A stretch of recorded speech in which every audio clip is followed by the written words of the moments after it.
Huawei P9 review.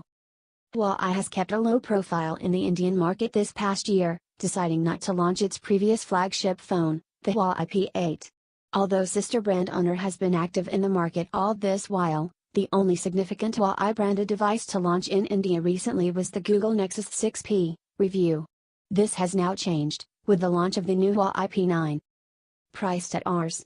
39,999, the Huawei P9 is a flagship phone with a bit more to offer than most in terms of camera performance. It features dual 12-megapixel primary cameras co-engineered with German optics maker Leica. Thanks to this, the P9 promises photography that stands out, beyond offering everything you'd expect from a flagship device. We find out if the Huawei P9 has what it takes to challenge currently popular flagship phones, in our review. S is now the norm with top-end smartphones. The Huawei P9 features an all-metal unibody. The edges all around the phone are chamfered, and it is slimmer and lighter than other flagships.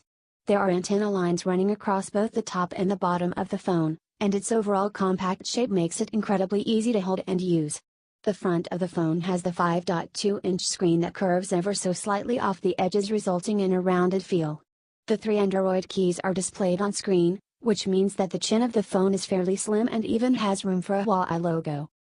The layout of the buttons and slots is fairly standard, with the power and volume buttons on the left, the SIM and micros tray on the right, and the 3.5mm socket, speaker grill, and USB Type-C port at the bottom.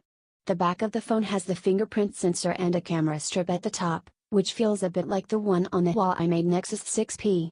On the whole, the P9 is a very good-looking smartphone, and one that feels every bit as flagship as its competition.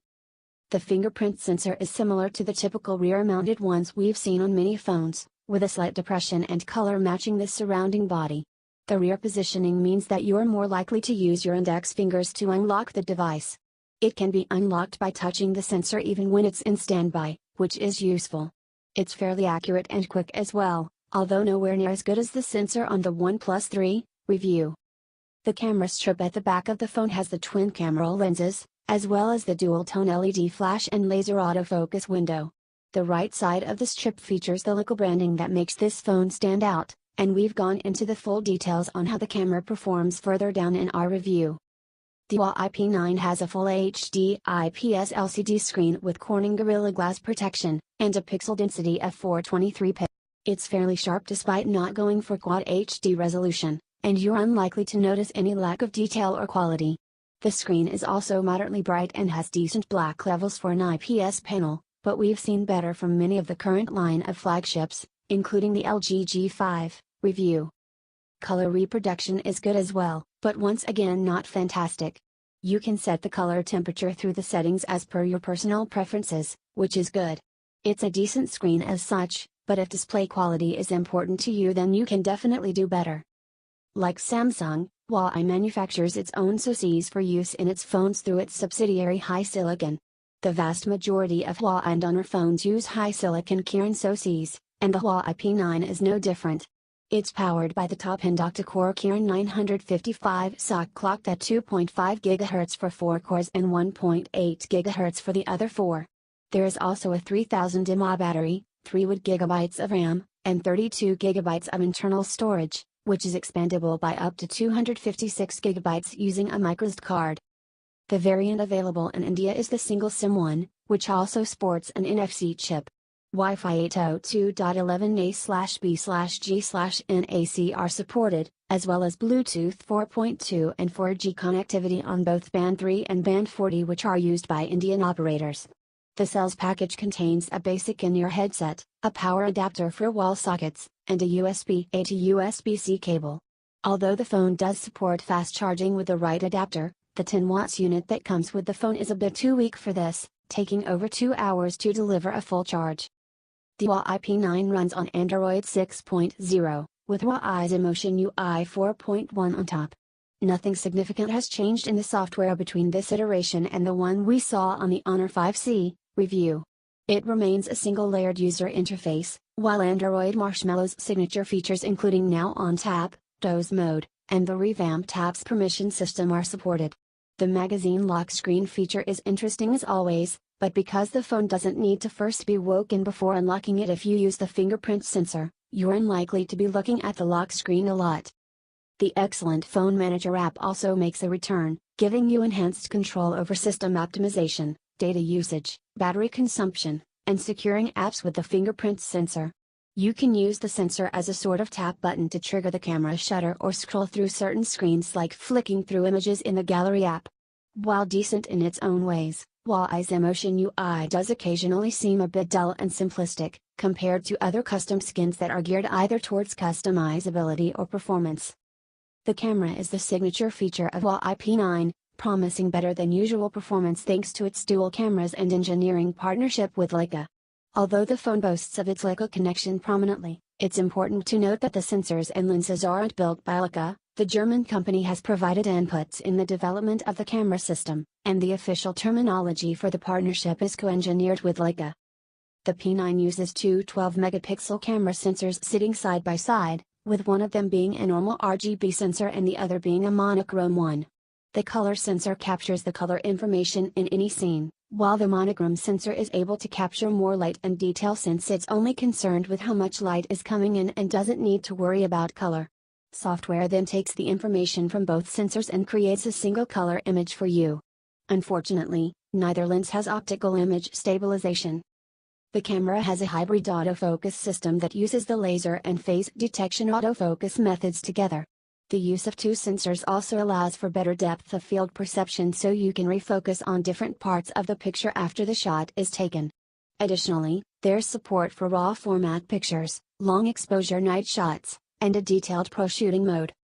The camera app and software, while appearing to be daunting at first, is actually a breeze once you get the hang of it. It's responsive, well laid out, and filled with features and settings that give you enhanced control over the camera and your pictures. There is an easily accessible and control-filled Pro mode, as well as toggles for enhanced colors and highly focused shallow depth of field shots. Swiping from left to right brings up a host of modes, including monochrome, and this is true monochrome, not just with a filter applied, HDR, long exposure night shot, time-lapse, slow motion and more. Swiping from right to left brings up the settings, including GPS tagging, resolution, timer, and others. Interestingly, there's also a toggle to add a Leica watermark to photos taken with the rear cameras, but we preferred to keep this switched off.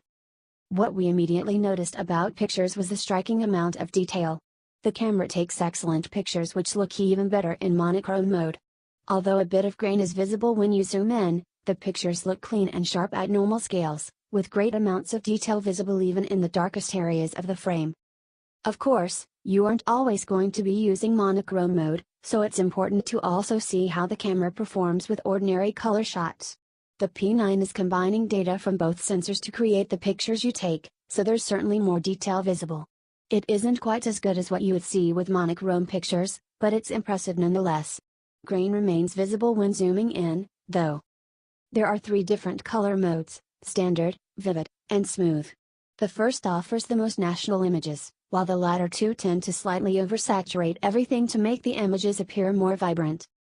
Low light photography is also absolutely fantastic, thanks to the camera's ability to capture detail no matter what the lighting conditions. When properly composed and focused, the P9 can capture pictures in situations that would defeat pretty much any other phone camera. The pictures are not grain-free, but they are certainly more detailed and accurate for color than any other smartphone we've used. The use of two cameras allows for excellent depth of field perception, and it's possible to take some great shallow pictures with this mode switched on. Refocused pictures look decent as well.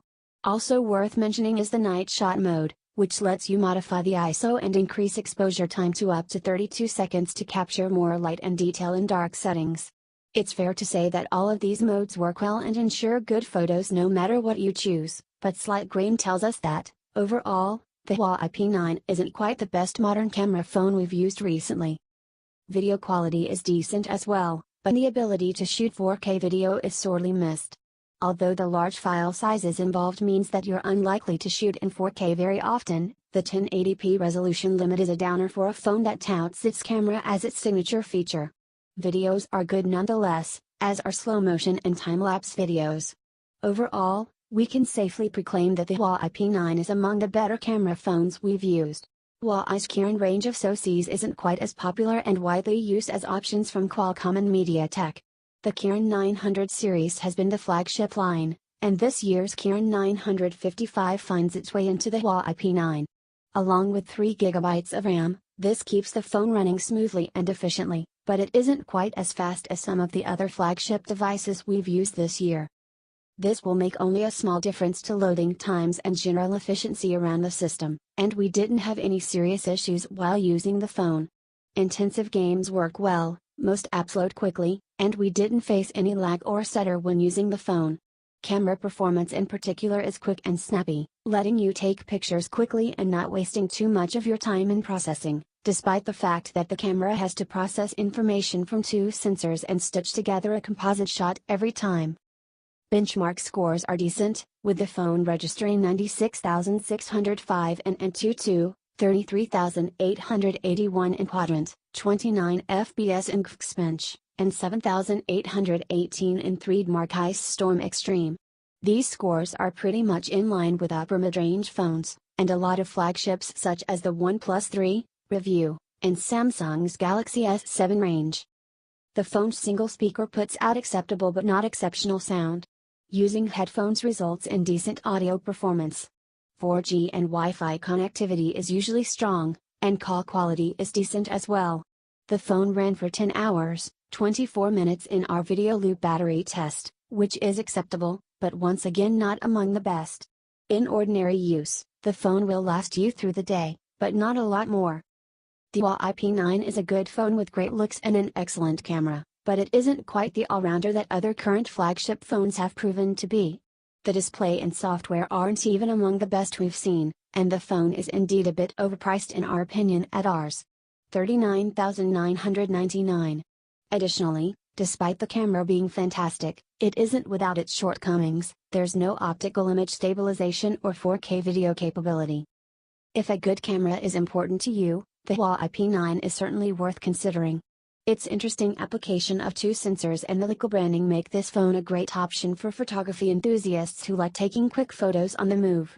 If you need a phone that is more of an all-rounder and does well in all departments for a lot less, you would be better off with the excellent OnePlus 3 Review. Leica-branded.